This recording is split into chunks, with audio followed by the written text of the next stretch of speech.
Hello everyone and welcome to our very first episode of Malifaux. This time around we're going to have a look at flipping cards and the probability of succeeding on any kind of action.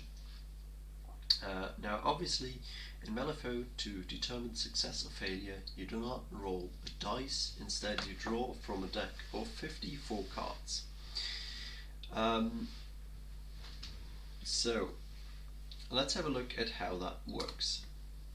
Basically, whenever you want to do an action listed on a model's card, for example in this case I've taken Carlos Vasquez and we're looking at his Dance of Flame ability, we need to check out what the target number listed on that card is for that ability. For example, he needs an 11.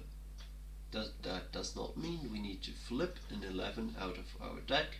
That would be a very high card, but he also has a stat going with his ability.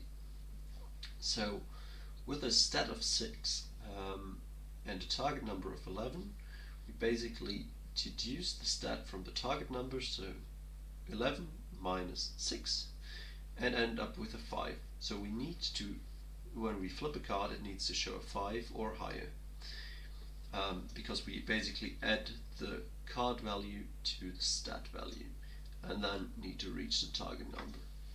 So we need to flip a 5 to succeed on this duel. How likely is that though?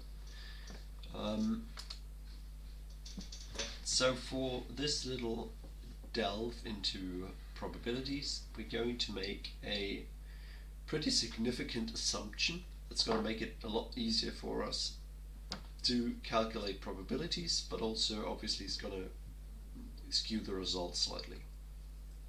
We're assuming you're making the first draw on your deck here, because obviously as you're drawing cards you're not reshuffling the deck all the time, but instead the cards you've drawn before cannot show up again. So in reality you cannot the probabilities change with each time you draw a card. However, if we're assuming that the cards are relatively evenly split in the deck and you're drawing high cards as well as low ones on a relatively even in a balanced way, then your probabilities stay about the same as long as you draw.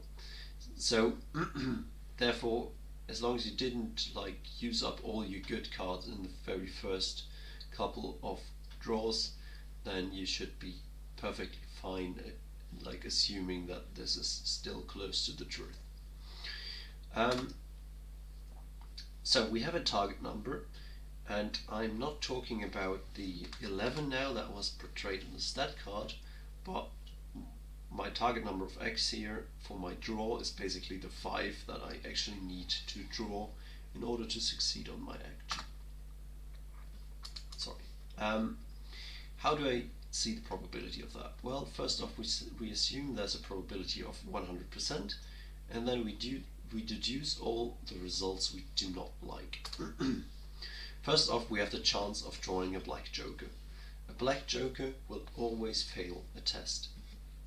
Therefore, it's a probability we have to calculate. If we draw one card, then we have a 1 in 54, so cards drawn, the number of cards we actually draw, that is 1 in this case, and the total number of cards left in our deck, which is, as we're assuming, 54. So you have a 1 in 54 chance of drawing the black joker. And then we have to have a look at all the cards that we don't want to draw, which is basically my 5 minus 1, because if we draw a 5 that would be fine, but everything below a 5 is not fine. So the 1, 2, 3 and 4s, multiply that by 4, because each of the cards is represented 4 times in the deck for each of the different suits, and then divide that again by our total number of cards, which is 54. So to put this into a real numbers example, we are looking to draw a 5 to pull off our Dance of Flames.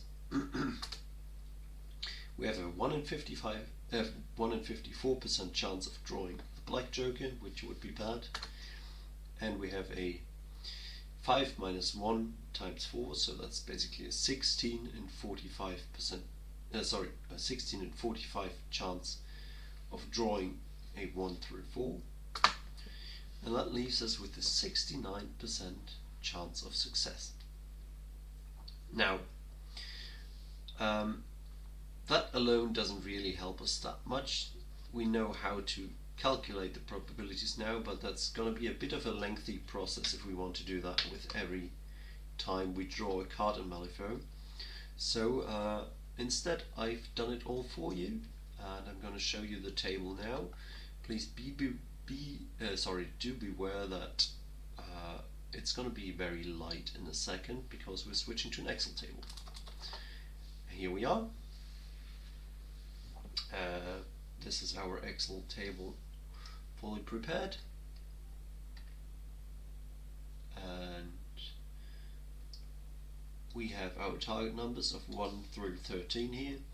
Obviously if you need to draw 13, that would be a very hard action, and yeah, normally that's only when you're summoning a very big minion or something. So this is going to be a very rare occasion, as well as the one most actions require a target number higher than 1, or they don't have a target number at all. So a target number of 1 is something you'll never see probably. But anyways, so as you can see, here is the 5 we just calculated for 69%. Obviously the lower the target number, the higher the probability of actually flipping the card you want to achieve. As we can see, 7 is the middle of our cards here. So we'd assume that that is where basically we'd reach the 50% mark, which is kind of true. And then as we go into higher target numbers, we really cannot expect to reliably draw that card out of the deck. So if we have a target number of 8, for example, we're only gonna draw an 8 46% of the time on a straight flip. So we'll have to be prepared to either cheat from our hand or fail the action. Also, in our next episode, we're gonna have a look at how plus flips affect certain flips and our probabilities here, and how we can basically stack the odds in our favor. Anyways guys, thank you very much for watching, and see you in the next one.